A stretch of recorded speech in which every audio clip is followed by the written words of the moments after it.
Hello, welcome my friends, all my new subscribers, appreciate you. Been a little while since I made a video, made a few shorts, but I figured this was good material to get into today.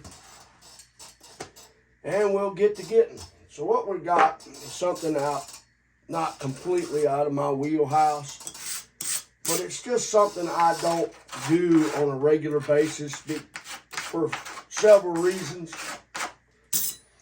One, I just don't have the proper milling machine or really the time to branch out right now with all the full tang and hidden tang knives and sheath work, things like that. I just don't have time to do this, and that is folding knives. On occasion, for a friend, I will do some repair work if it's in my comfort zone. That's one thing about it. If you don't feel comfortable about doing it, don't do it. For 1 second that I didn't think I could do it, I wouldn't touch it, because there's a couple reasons. One, you may be working on a knife that is very expensive, and it might be expensive to replace if you happen to mess it up or beyond repair. Two, it could be an old knife with a lot of sentimental value that very, very hard to replace. Three, it could be so hard to replace that you'll never be able to find another one.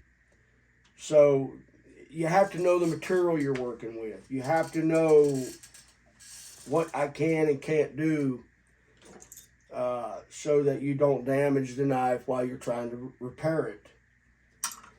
If at any time or point in the repair job that you're not comfortable, stop. Okay? There's no shame in saying, look, I can't do this. It's beyond my skill set.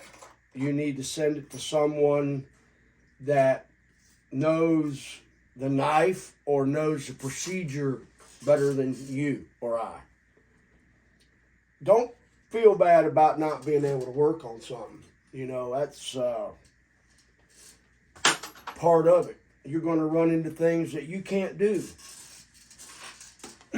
I certainly have. To give you an example, I was repairing a knife for a friend, and it was a folding knife with a unique blade design. It had a back spring that was designed in such a way that they were apt to fail. They were a poor design from the beginning, and the back springs were really thin. And if you weren't careful while you were disassembling the knife, you would break the back spring.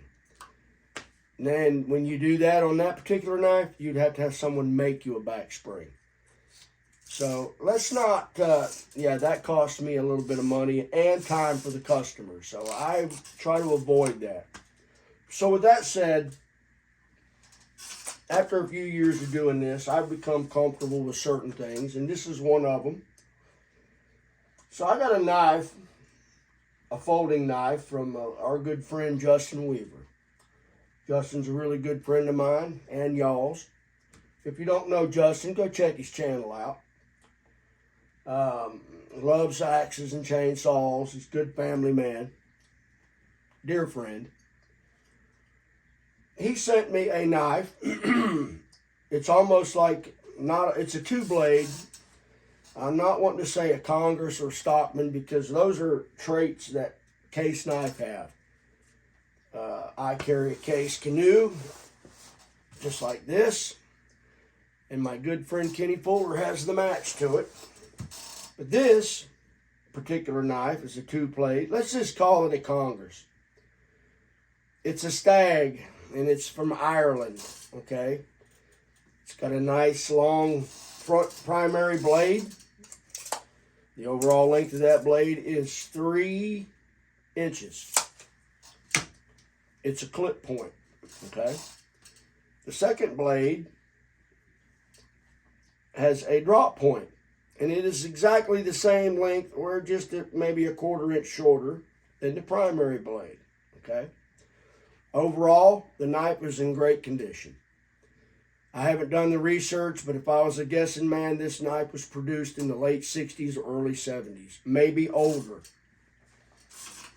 That's just my guess.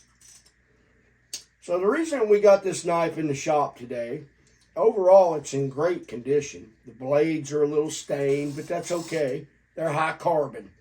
It's a very high quality knife. There is one thing about this knife that I'm working on now that I have to make a judgment call on, and that is the handles and how they are attached. For an example, let me get my case back out. So you can see this. I'm going to walk up behind the camera and stick my hand out so you can see this, okay? This case is a beautiful pocket knife. If you notice, there's handle pins in this knife, okay? They're braided over. They go all the way through. They go through the back spring. They go through all the bolsters and everything. Very good knife. Not taken away from this knife, it also is a good knife.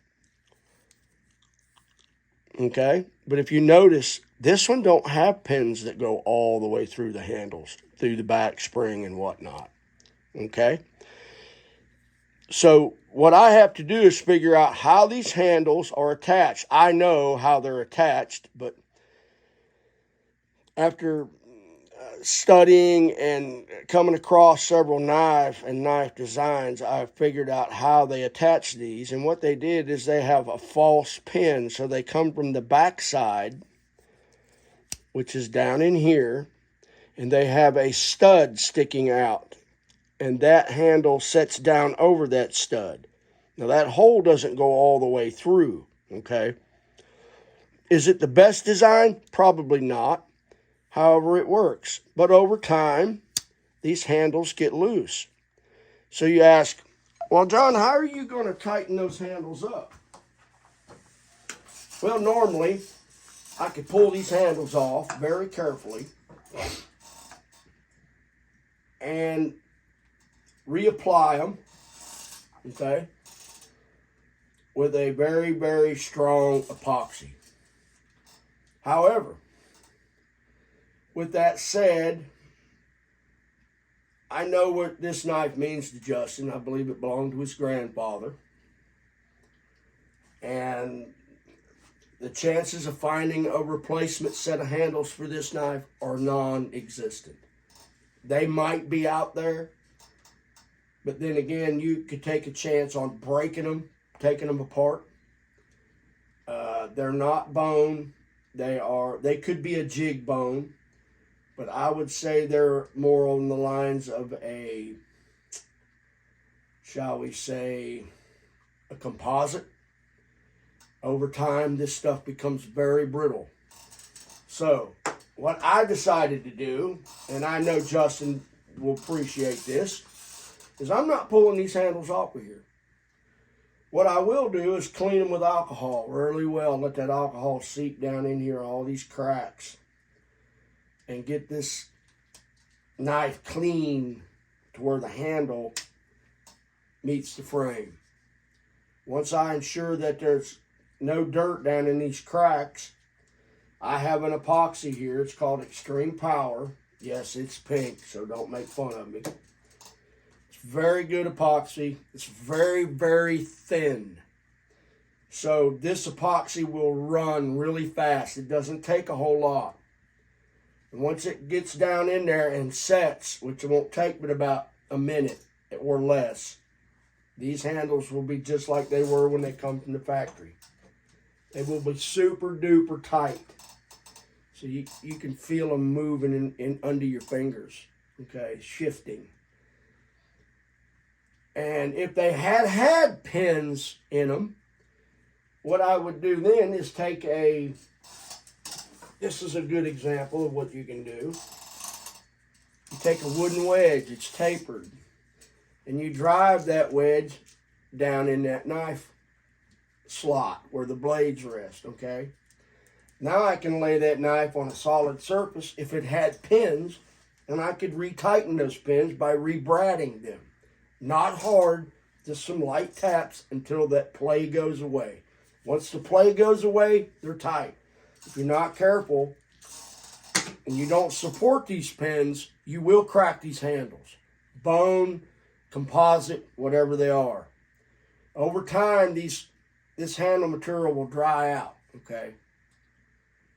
So what we try to do is try to avoid damaging the knife any further than it already is. And all this is just loose handle scales. So what I'll do is I'll clean it with alcohol. I'll come in with my really, really thin extreme epoxy. And I'll get them tightened back up. I'll clean the knife. I'll clean the blades. I'll get it all buffed up. I'll get it sent back to him. So that's what I'm going to do. When I get done with it, I'll bring you back and we'll look at it one more time before I send it to him. There you go, Justin. It's on the bench. I normally don't do these kinds of things for the simple fact that there's too much risk involved in damage, you know. And these knives are old knives. Now, Justin probably doesn't use this knife. If he does, it's very, very, very, very few occasions and probably special occasions.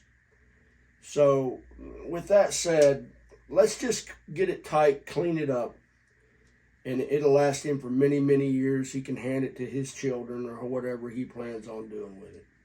Me personally, I wouldn't use the knife. Now, if I was in Ireland, I could probably pick these up everywhere. And there was a few sold in the United States. But it's been a while since I've seen one with that design. So let's get to getting.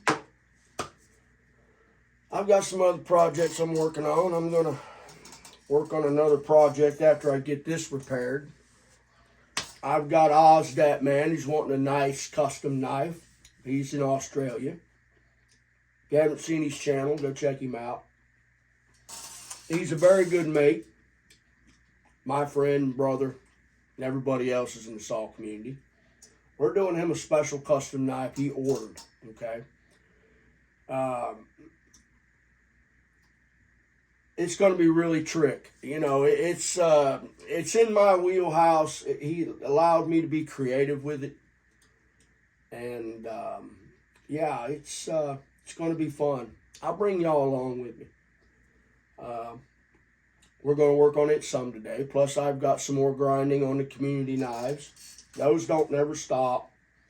I did take some time to deer hunt this year. I haven't done that in a while, and I wanted to get in some time for myself. So I kind of shoved everything on the back burner. As you can see, my bench is full of everything, projects, and I've got a couple axes to have. Still waiting on some material to dry for a special axe going out to J&K. I'll have 3 ready to go out probably in a week. Try to get them out before Christmas. That's what I'm doing. I just wanted y'all to know what I'm going to do to this. It's hard to find a glue applicator that's thin enough to let or apply glue into these gaps. They're really, really thin. You know, these handles are really not that bad a condition, but they are just a tad loose, and we'll fix that. All right, I'll bring you back. Watch your top knot. God bless you. All right, welcome back. We got these handles tightened up. I finally make sure y'all can see that. I didn't even adjust the camera. I just turned it on. Oh, yeah. It's a little bit zoomed out, but I'll hold it up there. I took a razor blade. Not that one. I don't want it to stick to my fingers. This one. Just took a razor blade And I cleaned out them cracks in them handles, okay? All the way across the fronts, the backs. And I left it in there and created that gap that I was eventually going to close up. Once I got that gap, and with this being really thin, it went in there with no problem. I clamped it down like such, okay? Cleaned off all the excess all the way around it, done both sides, and it's set up tight. These handles are super tight. All I'm doing now is I'm taking a 400, and I noticed that over time, knives will get just pocket dirt or whatever, you know, they get soiled and they get stained. Now, I don't want to completely redo this knife. I don't know how Justin feels about it. I probably just want to clean it up, clean up the blades. I don't want to lose that patina. You know, if his grandfather used this knife, I'm sure he took good care of it. That's why it's in such good shape. And Justin probably don't want to make it like brand new. Just basically tighten the handles up on it, clean it up. Get that copper spacing cleaned up in there, that copper spacer, that center spacer. Like I say, clean the blades up a little bit, resharpen it, and give it back to him. So all I do is I come in here in the center, and I just clean these grooves with a piece of 400. Now, this is all brass down in here, okay? That's brass lined. As you can see, over the years of cutting and cleaning and whatnot, it does get dirt down in it.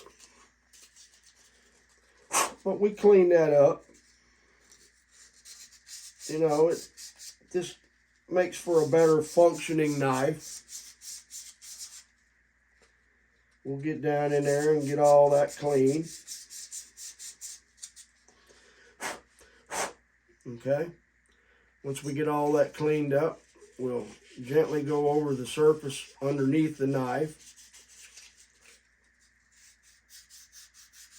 Bring it back like it was when it was new. Just take our time. All I'm mainly doing is hitting the edges of the brass right now, bringing them back.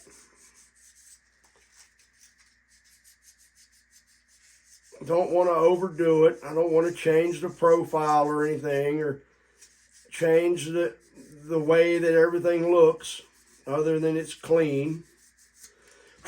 As you can see, it cleans up pretty good. And we'll check the back. Make sure there's no rust in the back of this. There's just a little bit of... What this is etching from your fingers. Your oil in your hands will actually rust a knife. I say, how's that possible? It's oil. Well, no, it's a different kind of oil. It's got acids in it, okay? Your hands have acid in the sweat. It's very corrosive to steel. That's why when you handle a gun, and you can go back months later and you can see your fingerprints rusted on the barrel of a blued gun. Same principle with a knife. You handle a knife and you don't wipe it off or keep it oiled. You'll go back a few weeks later and there'll be rust where your fingers was on it. So what we try to do is clean all that up, okay? And we want to give it back to him pretty much how it was when his daddy or grandpa bought it. But we don't want to overdo it and ruin the patina on some of it. We're just basically cleaning it up. There's a difference between good patina and rust, or bad patina, I call it. You know, you don't want to over sand or over clean in areas, but you want to clean it up. What I don't want to do is start sanding on these bolsters, okay? I want to leave them like they are. Just go over the backs of the blades very, very gently. Kind of clean up the back, the spine, they call it. Let me close the one. Okay, it's got great springs in them. I'll go over the back of it. Just clean it up. Okay. And you can do this at home with your pocket knife. It doesn't require special tools. But this is something that pretty much anybody can do. If you want to just sit and take your time and find you some fine sandpaper or emery cloth, steel wool. Okay. Just clean up the back of the knife. And when I'm done, I'll go over this with oil. Close that blade. Open the other. And we'll go over it a little bit. Clean it up.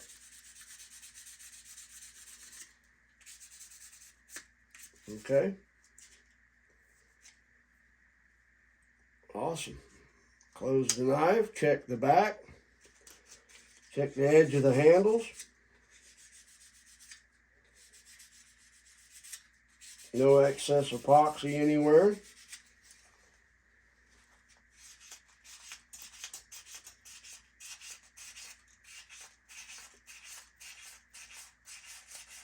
Okay. It's already looking 100% better. Now I got to make a decision. How much patina do I want to take off these blades? How much? They're discolored and stained, but that's from, years of carrying it and use. And like my knife, I cut a lot of fruit, a lot of citrus, grapefruits and oranges. And the acid in that juice will actually stain these blades. I personally like the look. The look of the blade is a lot darker now than when that knife was brand new. It was shiny like these bolsters. But that blade's almost black. I like that. Me, personally, I like that. I would like to clean it up a little bit, but I don't want to, clean it up to the point where there's just a ton of work in it and a ton of scratches. But I will clean it up. So what I do is I pick a spot and I just see what it's going to look like, instead of just taking off and start doing the whole blade. Just do a little bit and then check it, Just do a little bit and check it.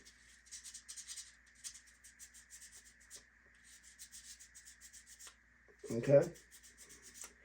Don't go overboard with it.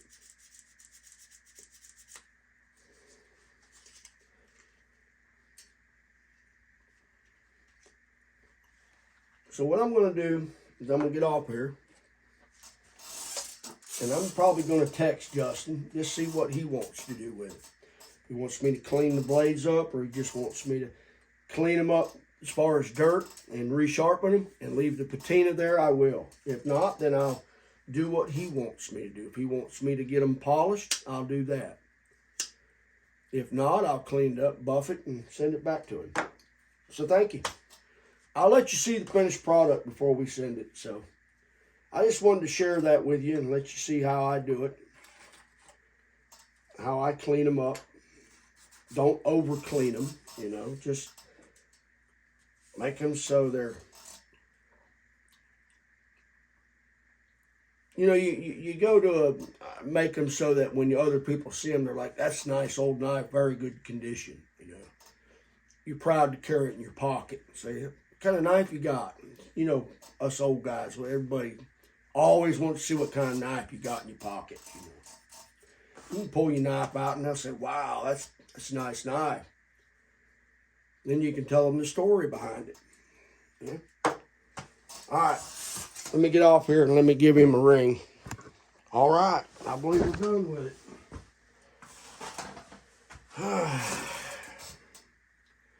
Turned out pretty nice. Cleaned up really good.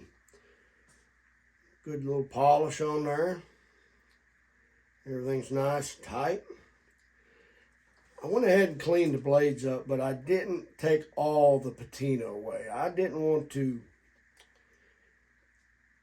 take away years of memories, and because to me that's what patina is. You know, you can look at that knife and go, well, that man, you know, I remember that mark, or he did that to do this, or whatever, you know. But it's nice and clean, it's tight. The handles themselves really turned out really nice.